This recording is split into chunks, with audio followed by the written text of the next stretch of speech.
Le point de la conférence de presse de Jean-Louis Gasset qui a brillamment réussi sa première avec les éléphants, vainqueurs des Chipolopolo de la Zambie, ce vendredi 3 juin à Yamoussoukro.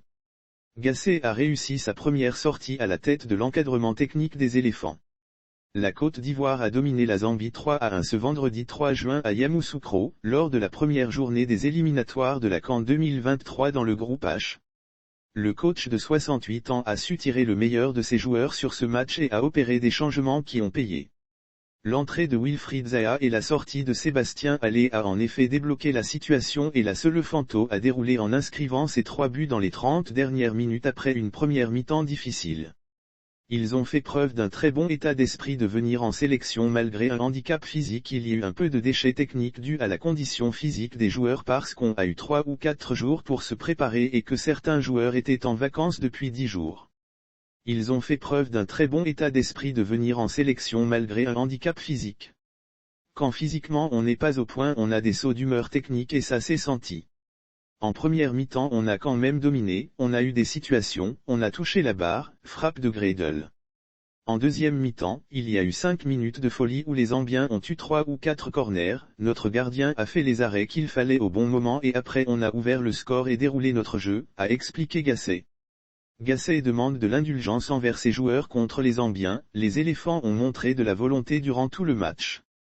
Mais pour Gasset, il y a encore plusieurs aspects à améliorer, même s'il se dit satisfait de ses joueurs dans l'ensemble.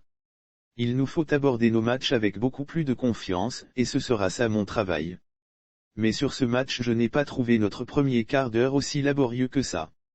Les joueurs faisaient une touche de trop par moment parce qu'il avait besoin de confiance, d'autant plus qu'il était dans un nouveau stade avec un nouveau sélectionneur et un nouveau président. L'état d'esprit est extraordinaire. Il y avait parfois quelques maladresses, mais beaucoup de bonne volonté. L'ancien entraîneur de l'AS Saint-Étienne et des Girondins de Bordeaux a ajouté, une deuxième sortie le 9 juin si on avait marqué sur l'occasion de la barre transversale et si on avait mieux négocié nos balles arrêtées, on aurait pu mener à la mi-temps parce qu'on avait la maîtrise du jeu, et j'insiste pour qu'on ait toujours la maîtrise du jeu. Quand vous avez 60% de possession de balles, vous avez plus de chances de marquer. Je suis satisfait, et je vous trouve sévère les journalistes dire. C'est vrai qu'il y a eu des hauts et des bas, mais sur l'ensemble du match je trouve qu'on a mieux maîtrisé le jeu que notre adversaire, qu'on a mieux joué au football. On a tiré 15 fois au but, on a multiplié les centres. Quand les remplaçants sont rentrés, ils ont pris le relais et ont emmené de la vivacité. Moi je suis satisfait. Gasset a par ailleurs évoqué le deuxième match de la Selefanto contre le Lesotho le jeudi 9 juin prochain à Soweto, Afrique du Sud. Des changements prévus pour le prochain rendez-vous face au Lesotho. On ne va pas changer grand-chose pour ce match. C'est une